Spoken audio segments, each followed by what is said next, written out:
Anak, salamat sa Diyos at nakapagtapos ka na.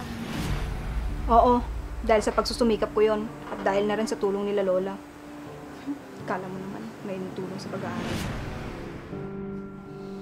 Anak, natutuwa lang naman ako para sa'yo. Kahit papaano anak, hindi ka naging mangmang katulad ko. Talaga, buti na lang, naging matalino ako. Hindi kagaya mo, walang pangarap sa buhay. Huwag ka naman magsalita ng ganyan anak. Nanay mo pa rin ako.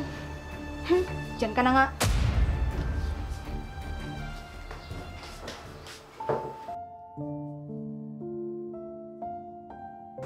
Pasensya ka na anak, kung wala akong naitulong sa pag-aaral mo. Dahil wala akong alam na trabaho, kundi pangangatulong lang. Gagawin ko ang lahat para sa'yo anak, para hindi ka matulad sa akin na walang pinag-aralan. Kahit wala kang tatay, pero tiniis kong mag-isa ang lahat para sa'yo. Anak, halika na. Naghanda nga pala ako kahit konti. Pasasalamat natin ngayong nakapagtapos ka na. May lakad nga pala kami ng barkada ko. Lilibre daw nila ako. Papaano naman yung mga niluto ko, anak? Eh di kainin mo. Sige, alis na ako. Sige anak, mag-ingat ka. Siya nga pala bukas. Aalis na ako. Babalik na ako dun sa bahay ng amo ko.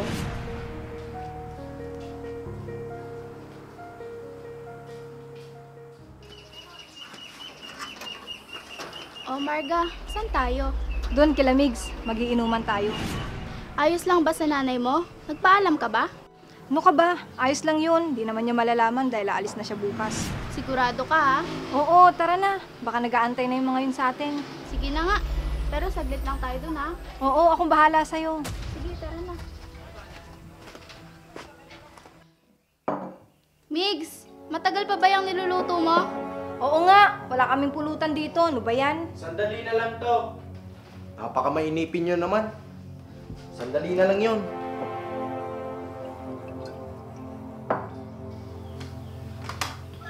Sakit ng ulo ko. Asan kaya si Marga? Asan kaya siya?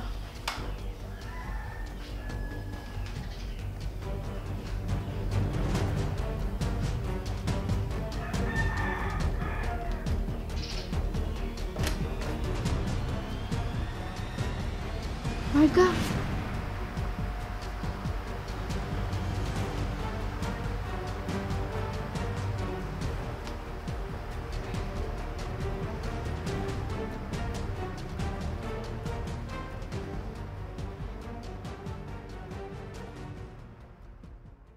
Tara na Marga, uwi na tayo. Baka hinahanap na tayo sa bahay.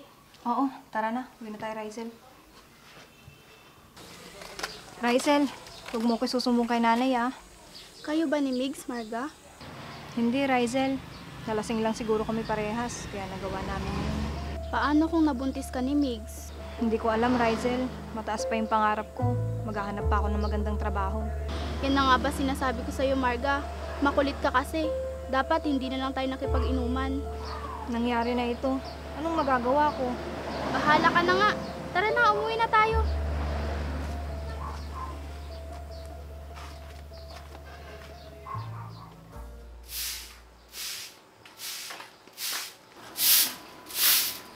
O anak, bakit ngayon ka lang? Nag-celebrate kasi kami sa bahay ng kaibigan ko. Kaya inumaga na kami ng uwi. Ganun ba anak? Kala ko ba alis na kayo? Hindi na muna siguro. Sa isang araw na lang, nagpaalam na din naman ako sa amo ko. Bakit naman? Gusto kasi kitang makasama anak, kahit mga ilang araw lang. Sige, pasok na ako sa loob. Anak, may problema ka ba? Mukhang matamlay ka. Wala. Masakit lang ang ulo ko.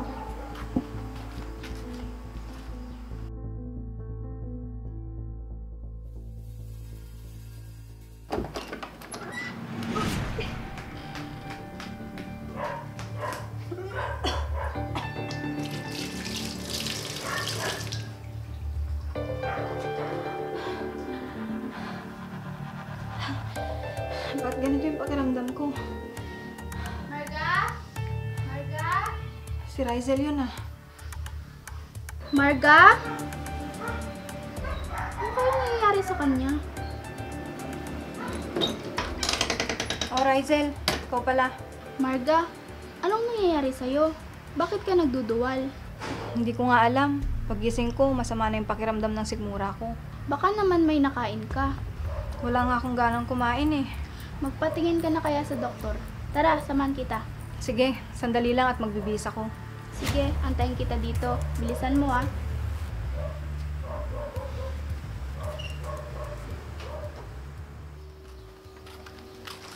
Rizel, hindi ko alam ang sasabihin kay nanay. Kausapin mo muna kaya si Migs kung anong plano niya dyan sa dinadala mo. Tatawagan ko muna siya para ipaalam.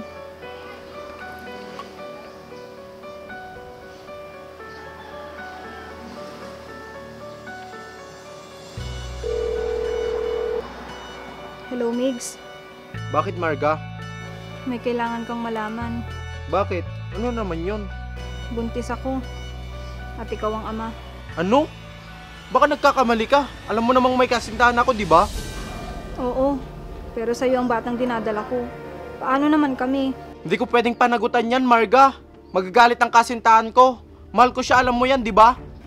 Eh bakit ka pumayag na may mangyari sa atin? Di ko alam. Pareho tayong lasing nung gabing yon. Sige na, may gagawin pa ako. Migs! Migs! Anong sabi ni Migs? Rizel, ayaw niya akuin yung batang dinadala ko. Paano na ngayon yan, Marga? Hindi ko alam, Rizel. Hindi ko alam. Sabihin mo na kaya kay Tita Mitch. Paano? Eh, hindi ko nga kinakausap yun dahil galit ako. Sa tingin mo, matitiis ka ng mga magulang mo na nagkakaganyan ka? Kung magagalit ka, dapat hindi sa kanya, kundi sa sarili mo. Akala ko hindi ako tutulad sa kanya. Yun pala, mas malala pa nangyayari sa akin. Hindi ka muna kasi nag-iisip. Akala ko matutupad ko na lahat ng pangarap ko. Yun pala, hindi dahil sa batang ito. Huwag mong gawin yan, Marga. Huwag mong isisi sa anak mo ang lahat. Ang sisihin mo, ang sarili mo. Walang kasalanan ang dinadala mo. Rizel, tulungan mo ko. Sige, sasabihin natin sa nanay mo ang nangyari para matulungan ka niya. Sige, salamat.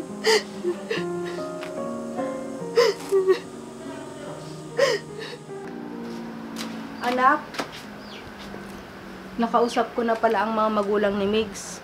Sabi nila, kakausapin daw nila si Migs. At hindi rin sila papayag na hindi niya panagutan ang batang nasa sinapupunan mo. Talaga po, Nay. Pasensya na po kayo sa mga inasal ko sa inyo noon. Sa mga panlalait ko po sa inyo noon. Sadyang nagalit lang po talaga ako sa inyo. Dahil hinayaan yung iwanan tayo ni tatay at sumama sa mayamang babae. Naintindihan kita, anak. Hindi rin naman kita masisi dahil hindi ko pinaglaban ang karapatan ko sa tatay mo. Wala kang kasalanan, Nay. Si tatay ang dapat nasisihin dahil hindi niya tayo pinanindigan. Makasarili siya, Nay. Huwag ka na masyadong mag-isip, Marga. Baka mapano pa kayo ng apo ko. Hindi ako papayag, Nay. Naisisilang ko anak ko na walang ama.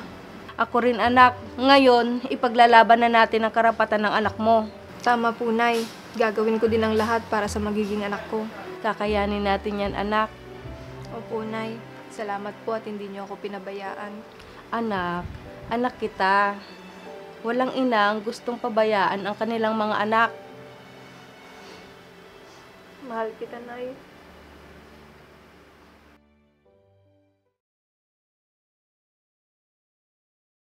Amy, mag-ingat ka dyan sa likod, ha?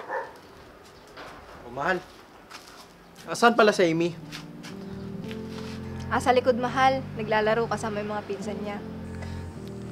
Mahal, maraming salamat at ikaw yung naging asawa ko.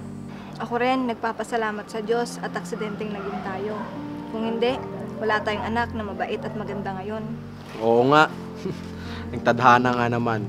Siguro kung di mo ako pinikot nun, si Jenny siguro yung napangasawa ko. Ikaw talaga. Pinikot ka dyan. Pero sa totoo lang, Marga, Mas masaya ako nakasama ka at ang anak natin. Nakita mo naman, pareho tayong successful sa trabaho natin.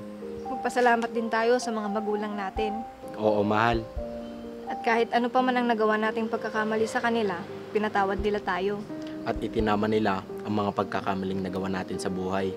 Tama ka dyan, Migs.